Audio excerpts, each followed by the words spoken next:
Before we start this video, I'm gonna throw this in here. I want you guys to check out the team over at Lexan Moto. Go to www.lexan-moto.com, and if you use the code GILSTRAP15 at checkout, it's gonna save you 15% on your order. I've been running their headsets, their intercoms for quite a few years now. I've had a few different versions from the basic up to the G16, and I absolutely love them. My wife absolutely loves it. Everybody that I turn on to it has never had a complaint for me. Lexan Moto, GILSTRAP15 at checkout. And check out the team over at Speed King Cycles. That's where I get all of my parts from. Everything you want for your performance Harley Davidson.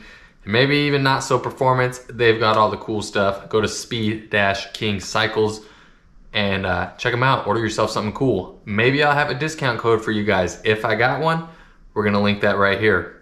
We'll see, maybe, maybe not. I don't know. Here goes the video. What is up, YouTube? I'm Brandon.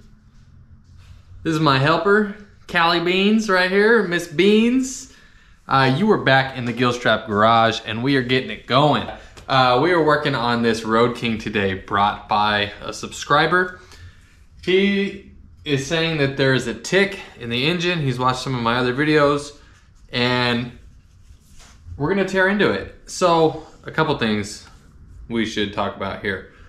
One, when we started talking about tearing into it, he decided he wanted to cam it, ask some questions, what to run. We've got an Andrews EV27 cam. We've got some adjustable push rods. I think we got some new S&S lifters that we're putting in there. Where you going?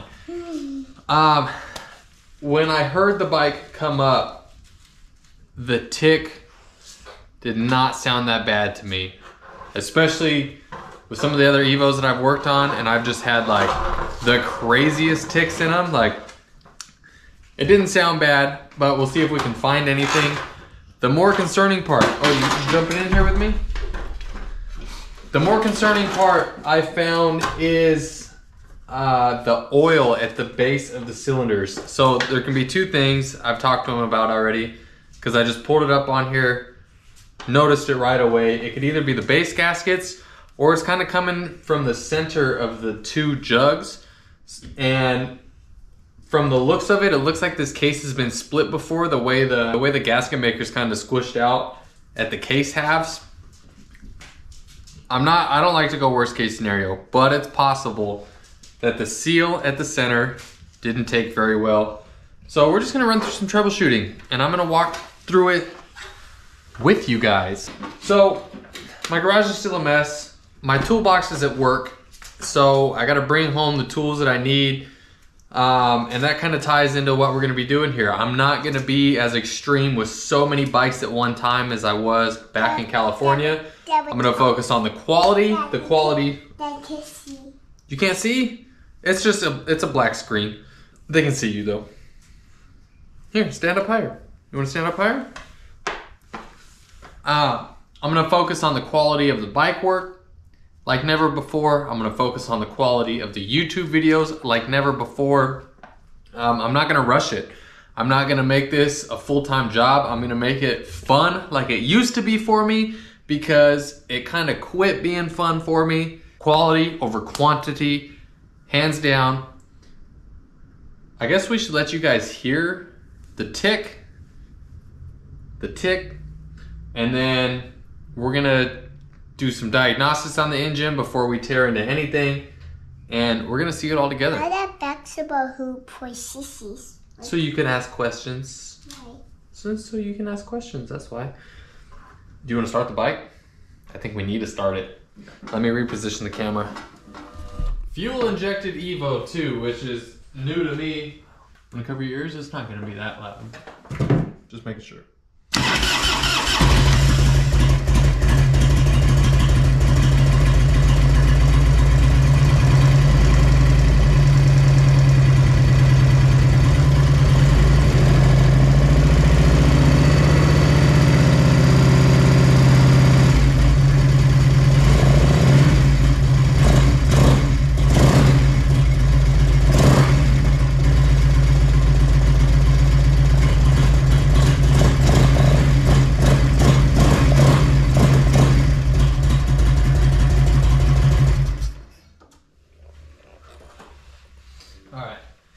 So,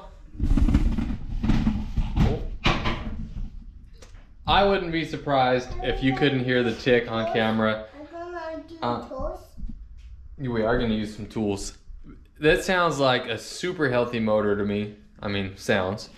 We're gonna pop into it, dig in right now together for the first time, see what cylinder walls look like, see what the top of the pistons look like, run a little compression test, and then it'll be time to start breaking down the top end to get to the bottom of that leak. Maybe we'll get to that today. We'll at least get some diagnostics today. So let's jump over on the other side and we're gonna get it figured out right now. Right now, all we're gonna do is take out these spark plugs. I highly stand up on this. Why are you gonna take them out? Because we gotta look in there. We're gonna take a look and see what's going on.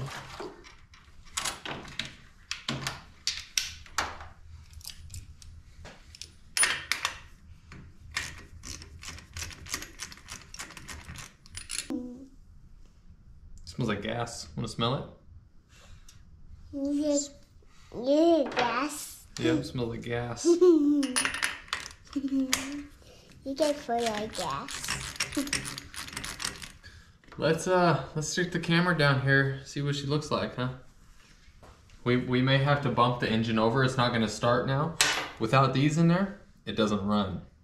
So we can turn the engine over, but it's not gonna start like it did before. Okay, I'm gonna hit record. You guys are gonna see it for the first time with me right now.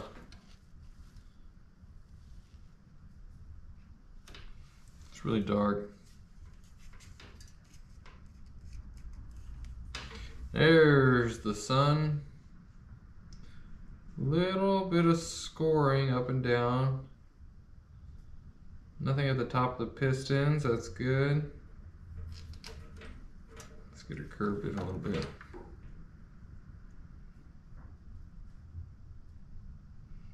Yeah, I don't know if you guys can see those little up and down marks in there. Not great, but to be expected, I guess. You can see they look pretty wet. So, alright. Let's take a look at the rear now. They're still up pretty high. I'm gonna bump it over real quick.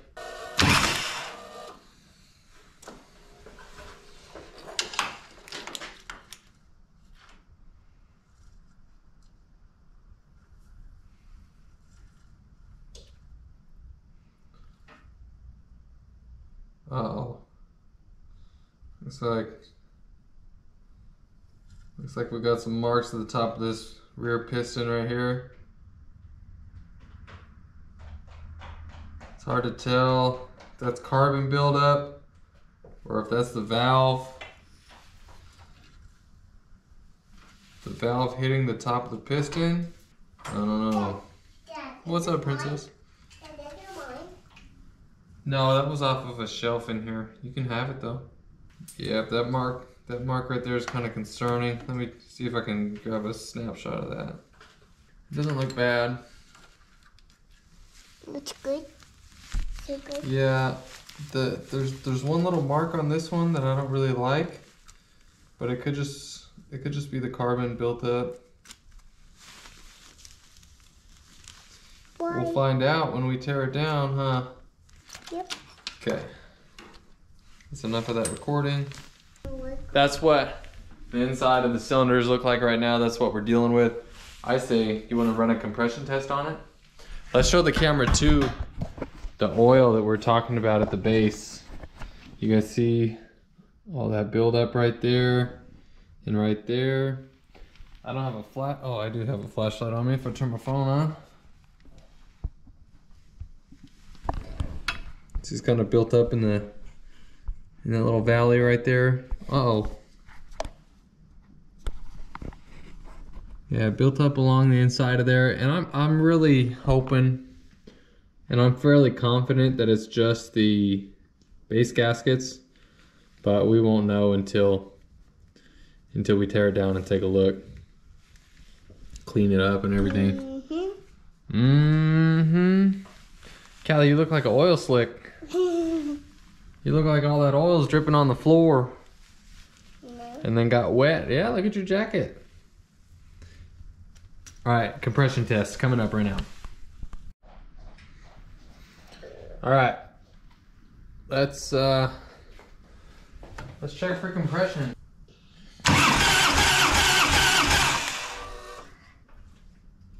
Okay, 110. Cylinder number 2.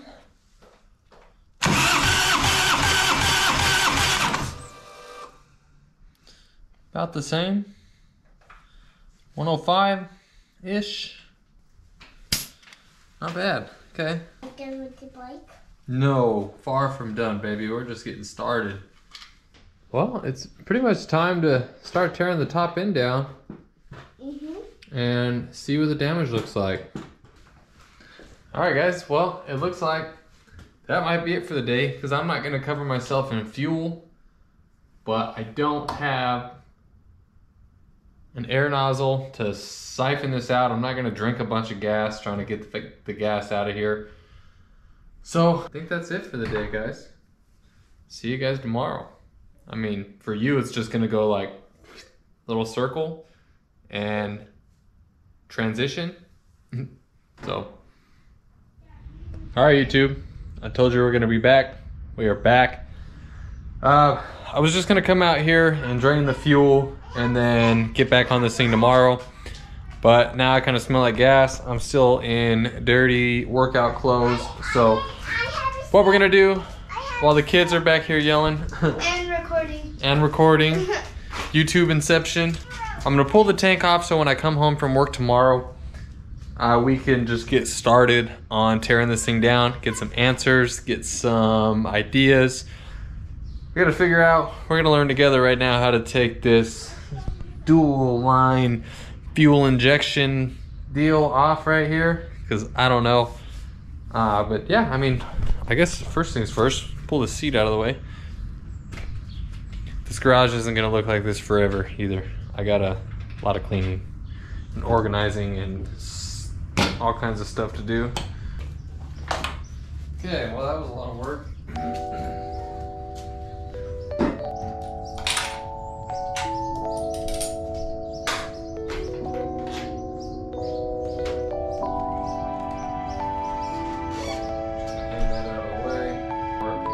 Power line for the fuel pump.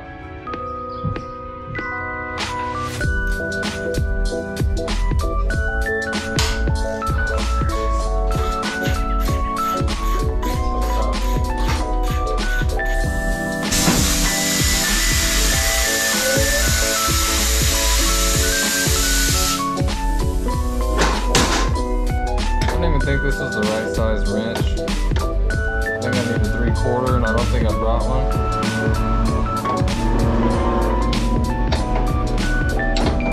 This is not advised, but they're already pretty loose.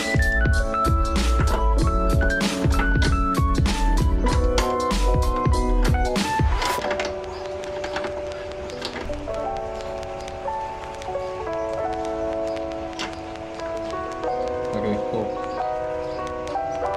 Not bad. Number 1.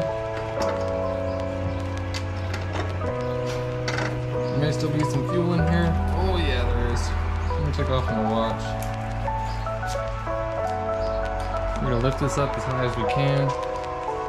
I'm gonna go to the other side real quick. Just lift it up high so the fuel runs back. Pull that line, and then when you get the crossover line above the frame, plug it back in, stop the fuel.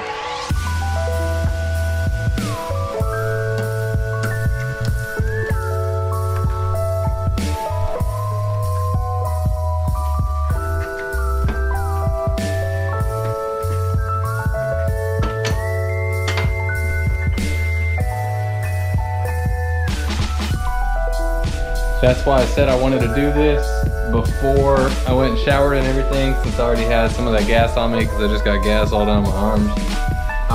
But we are gonna be ready tomorrow to start breaking this thing down. It's gonna be pretty straightforward.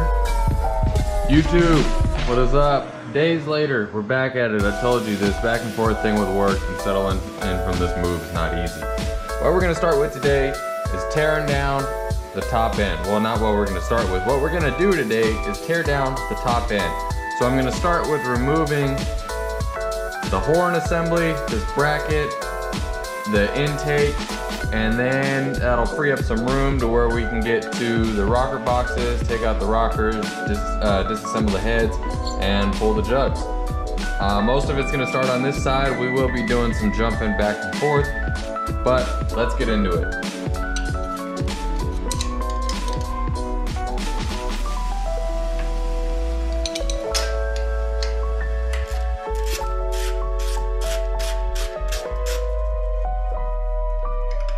Disconnect the wires to the horn. And those are they're just some simple little plugs.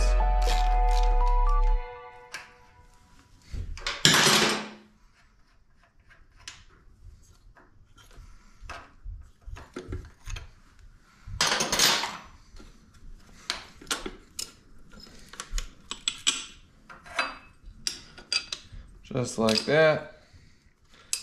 Uh-oh, not like that. I've told you guys before, if I'm good at anything, it's dropping stuff. I'm gonna slide these bolts back into the heads, just because that's what I like to do. I'm gonna go set this over on the bench. Now what we'll do, let's get the throttle body out of the way. It looks like there's just some regular bolts in there instead of the Allen heads. Let's pop those loose. Oh yeah. Nice little finger getter, nice and chilly out. What are we working with on the other side? 1/4 inch Allens. Oh, and I don't have my ball in, but I do have something that'll work. Let's go struggle with that on the other side. They're nice and rounded off too. Well, this one anyway. So that's gonna suck. Oh man. Okay, we'll get the whole intake off. I'll get this crossover out of the way, this little head breather.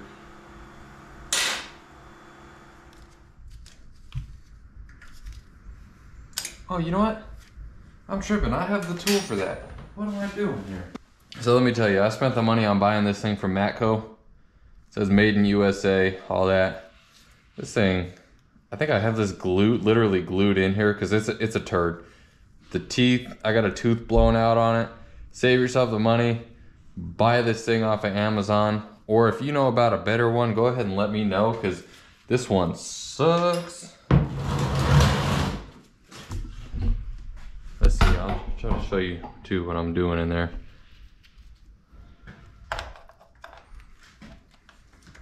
See, I still don't have very much room on this thing. Like this throttle body is odd. Yeah, that's odd.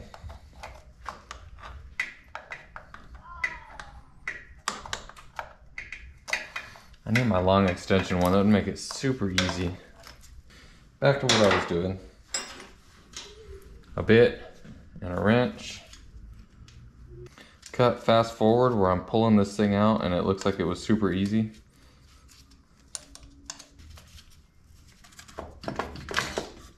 Success. Now what I need to do is loosen up the grips, loosen up the cables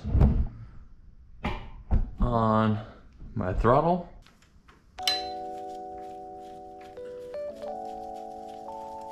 There's no way these cables were adjusted right because the throttle wire is pulled way out and the idle wire has no turns on it.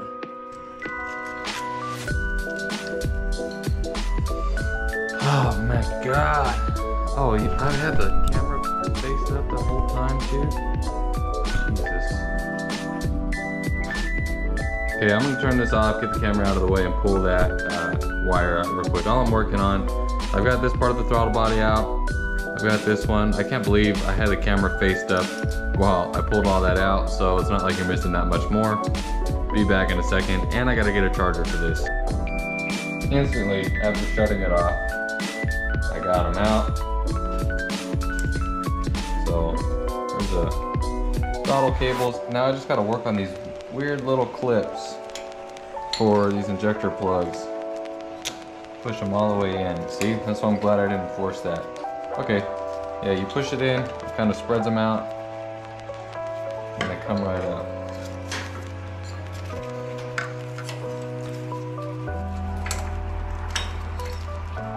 And there's this super weird throttle body.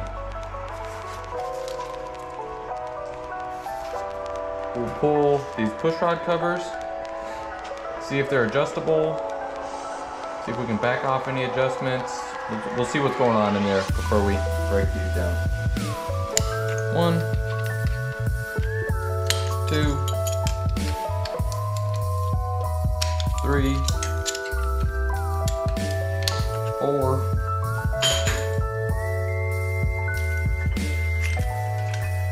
They are adjustable, which means this thing may already have a cam or something in it, which means I don't know what that means, but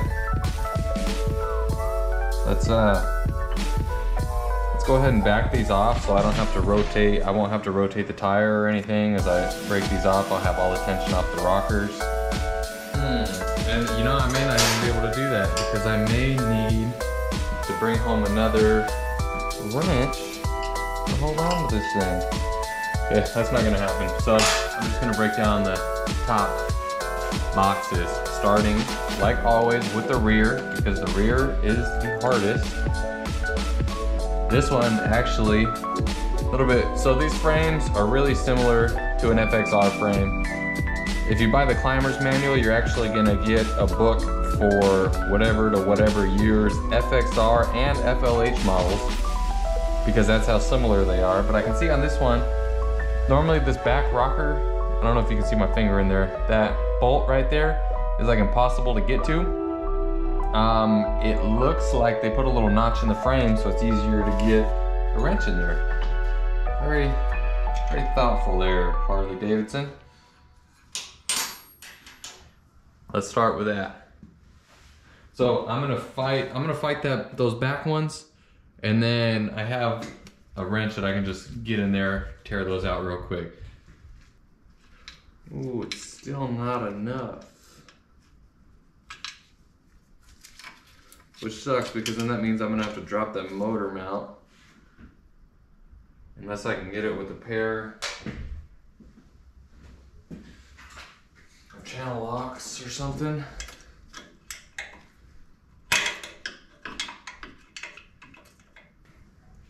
Alright, well that didn't go as planned, but it went.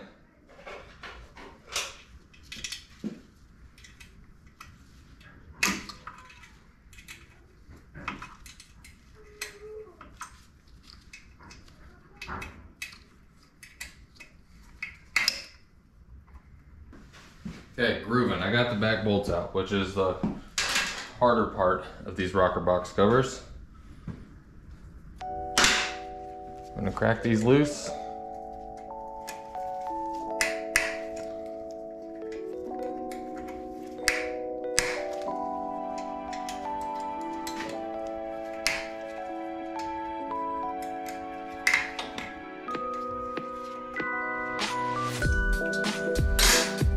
Now we're gonna put them in this little thing that I thought I would never use and use all the time. Actually, that's not really that true, because I got this in a 1/4-inch set, a 1/4-inch drive, little Silver Eagle Matco set, and thought, oh, that might be pretty cool. It kind of sold me on it. But I didn't know then how much I would use this thing. And then I saw them at AutoZone, almost the same exact thing, but with a different brand on it, for super cheap. But even if this thing broke right now, I've got my money's worth.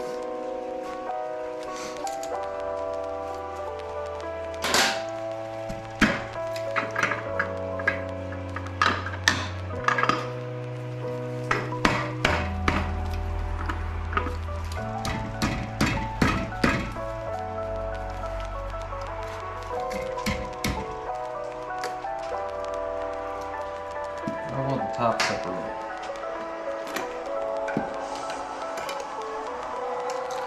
Good seal.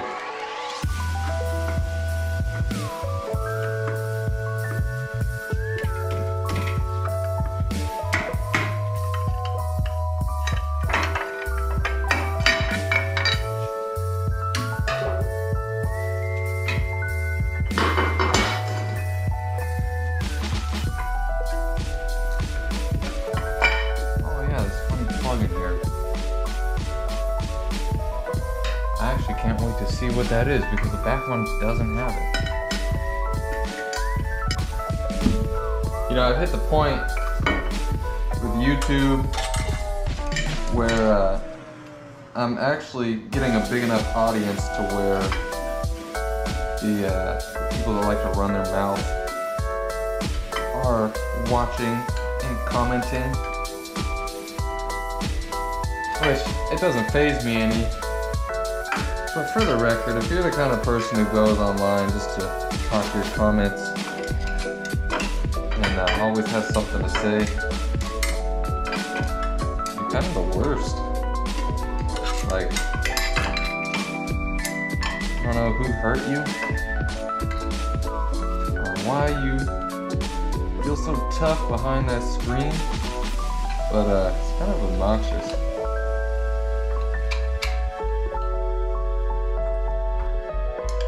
It doesn't take much to either be nice or just keep your mouth shut, because there's some people that get really bothered by it. And I've gotten a kick out of Facebook. You know, the Facebook groups are what really does it for me. Like, I really can't stand it. But I've gotten a lot of joy lately out of coming up with a kind of witty comment or something.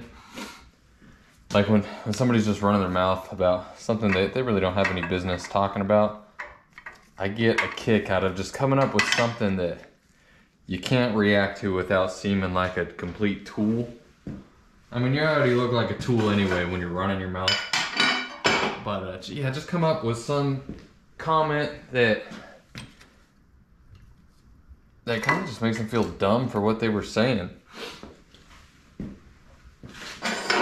And there's like no response to it. I don't really waste my time putting a bunch of effort into it, because then I think I would kind of be stooping down to that level. But it's funny when I come up with something. It's funny to me anyway.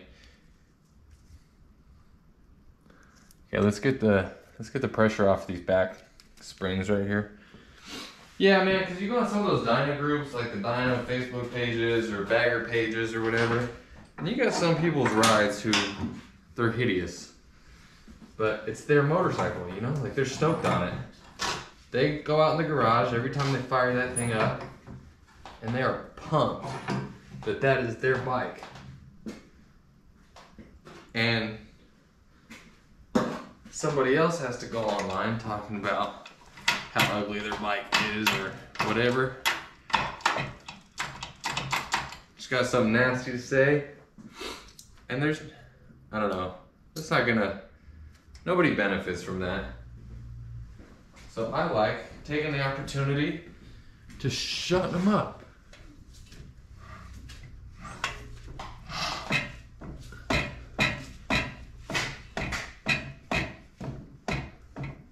Okay, now there's no pressure on those back springs. You can see we move those push rods freely. Let's loosen these up. Yeah. Yeah. Yep. And yeah. Now that the rear is on overlap, when you go to take these off, there's not going to be any tension on any of these springs because both of the valves are closed. Like if you got one that's pushing, you know, if you're opening a valve intake or exhaust and you go to take them off, the plate's gonna come off all crooked and you could damage a valve, you can damage a spring, you don't wanna do that. You wanna avoid that. So if you can't loosen the push rods, then take the pressure off of the valves. I finally picked up a set of these little wobbly extensions. I don't know how I've ever turned wrenches without them before. They are awesome. They're not gonna work in every case, but they'll work in a lot of cases. They give you just enough swing. Oh, come on, light. Okay, now let's see what's the best way.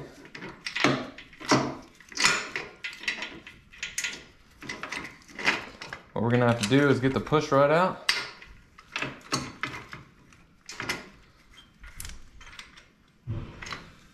I'll try to keep these in order.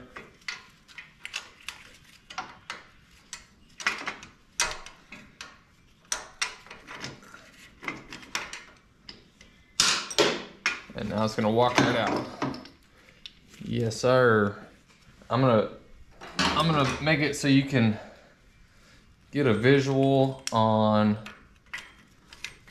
when I know that the front's gonna be an overlap. So you can watch these push rods. When both of these push rods are rocking, our front cylinder is gonna be on overlap. There's the exhaust, there's the intake. See them both moving there? Now we can disconnect the front. Do the same thing on the front that we just did on the rear. I don't think you need to watch that whole thing again, because it's the same exact thing, same steps. Let's do one of the things I don't care much for, and that's disconnecting Evo, or not Evo, but Bagger dual exhausts. Not a fan, but we'll get it. I'm gonna try to break the heads free, break the heads loose, and walk them away from this exhaust since I can't really pull it all the way yet. And then that should give us hopefully the room that we need. I should just be able to go.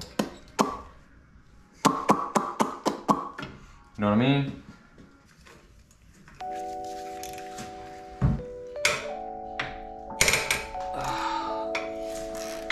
Not so bad.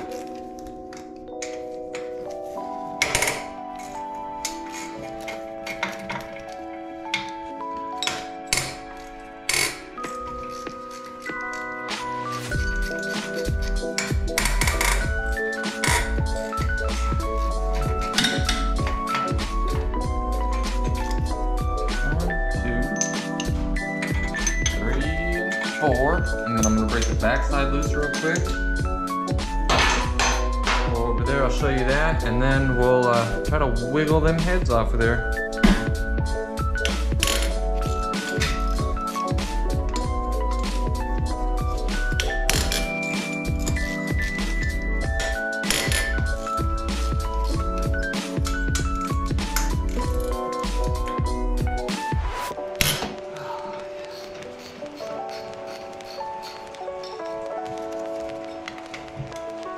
Perfect, got it.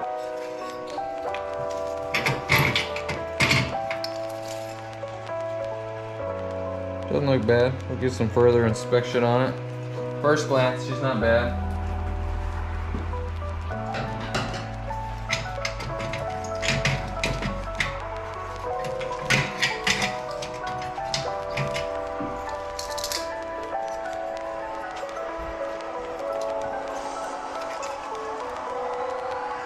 Also not bad. Yeah, I don't know if these cylinders are going to be able to come off with the exhaust in the way though.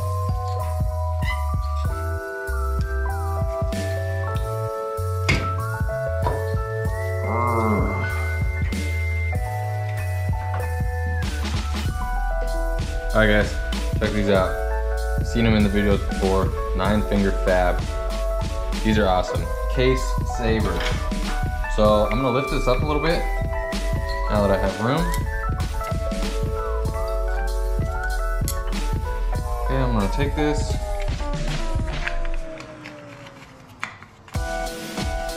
Somehow, some way, somehow, they can come up a little more. Okay, come up to the bottom of the piston. I'll do the back one first. Stick that like that. Stick that like that. Okay, it's off a little bit. I'm gonna have to rotate that down, but it's close. I'm gonna pull this one up. I struggle every time I try to demonstrate these, I swear. I swear they're not that hard.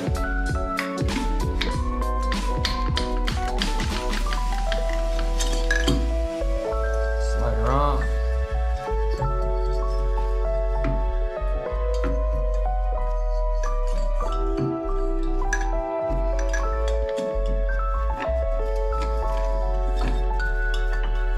Come on. Okay, there's that one. We'll take a look at these here in a minute. There's that one.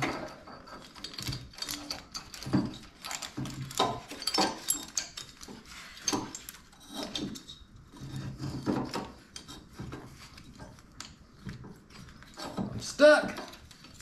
What the fuck happened?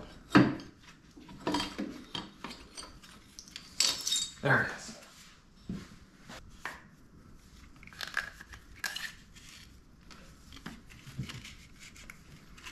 Yeah, I'll just put a little heat shrink on there so the pistons aren't hitting the studs. Which there was one of these. Feels, oh yeah, look at it. Super loose. So that could be part of our leak right there. That is a very likely cause of our leak, actually. So, we're getting answers. We're getting somewhere. I haven't looked at the gaskets that are on the bottom of the cylinders yet. That one. That one. Yeah, just those front two right there. And that looks like where the worst of the worst was coming from with that leak. I'm gonna have to get with him and see what he wants to do, what his thoughts and ideas are. I can get these cleaned up pretty well too. I do got to inspect the sides. Like there is some scoring on there. There definitely is. Poor lubrication. And it sucks out here too because I don't have the connections that I did back in California to get things honed. And we do have new lifters, new cam, like I was saying. I gotta find out actually if this thing already had a cam in it, but I can't do that until I pull this down. Until I can pull this exhaust off. And I can't pull the exhaust off until I can pull the floorboards down. And I need tools.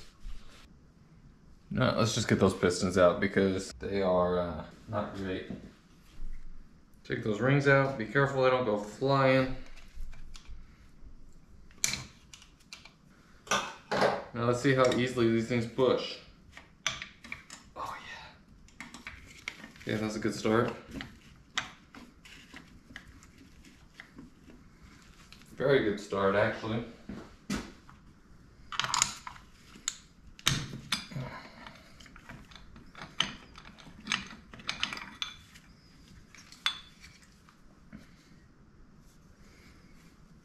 See the scoring here.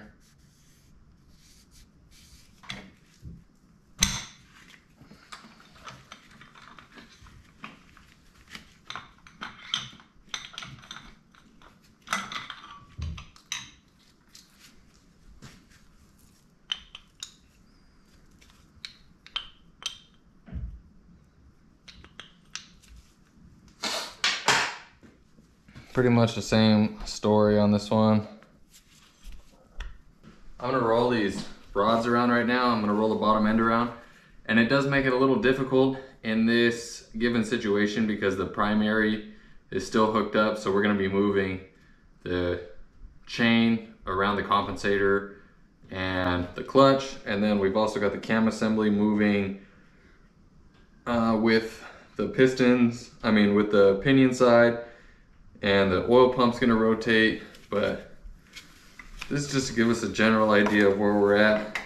Like I said, it's hard to check with the cam and primary still intact. Just to give us an idea, I'm just trying to get some answers before I talk to the customer about, hey, here's what our options are.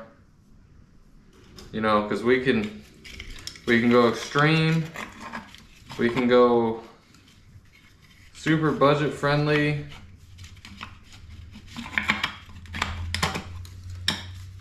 Right now, with the way this bike sits, I can install the parts he gave me and stop the leaks for fairly cheap. Like, we're in it, I don't know, a few $100 in labor, $300-400 in labor, $100-200 in gaskets. Probably let's say $100 in gaskets. And then I can install the parts he gave me, and we can diagnose just what we talked about. We can just fix what he talked about in the beginning. Now, if it was my bike, I would hone the cylinders, they're not that bad. We can probably get away with 2,000s over.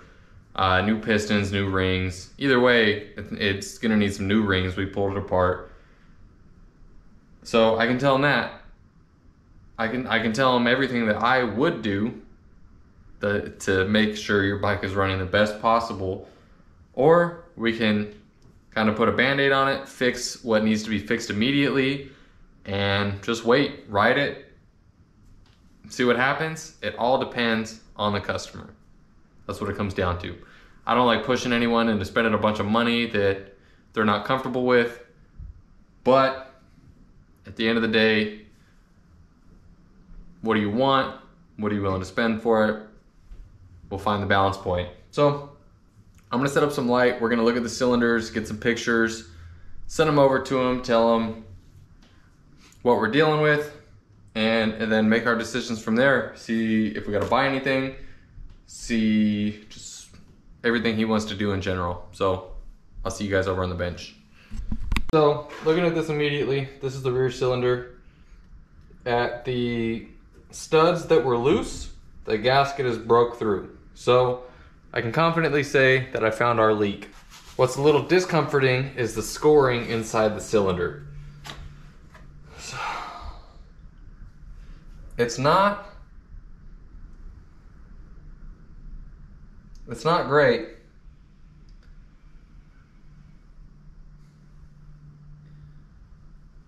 It's not great, but he already said he didn't want to hone the cylinders, which, I don't know. It's hard to be able to guarantee any work if we know we're putting something back together that has a problem.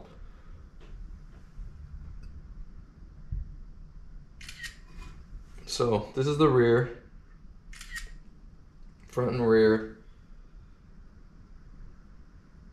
This is the front.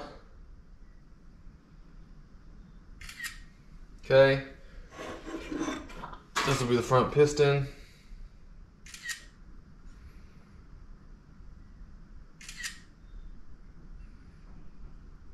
And another good news, the camera, when we bore scoped everything, was a little deceiving on that mark when I said, oh man, there's a chance that that valve could have been hitting. It wasn't. This is the rear.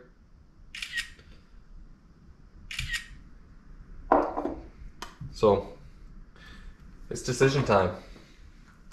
Time to get a hold of the customer, show him those pictures, and see what he wants to do. So I'm gonna wrap this video up while I'm gonna get all these parts thrown in a parts washer, get them cleaned up. I have a bunch of the gaskets for this. I'm gonna find out if we need pistons, if we need to get them honed. I'm gonna figure all that out. So what I'm gonna say is thank you guys for watching. Stay tuned for the part 2 on this video. You'll know when I do what we're doing with this bike.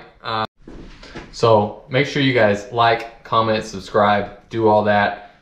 I'll I'm gonna do the best I can for this guy. I'm gonna try to help him out the best I can, try to stay budget friendly. These situations can get extreme really fast. I'm gonna plug, I don't remember his YouTube channel. He found me on YouTube, waited for me to get out to Nebraska. I'm gonna plug his YouTube channel right here. Go check him out. And I'll see you guys in the next video. Thanks for watching.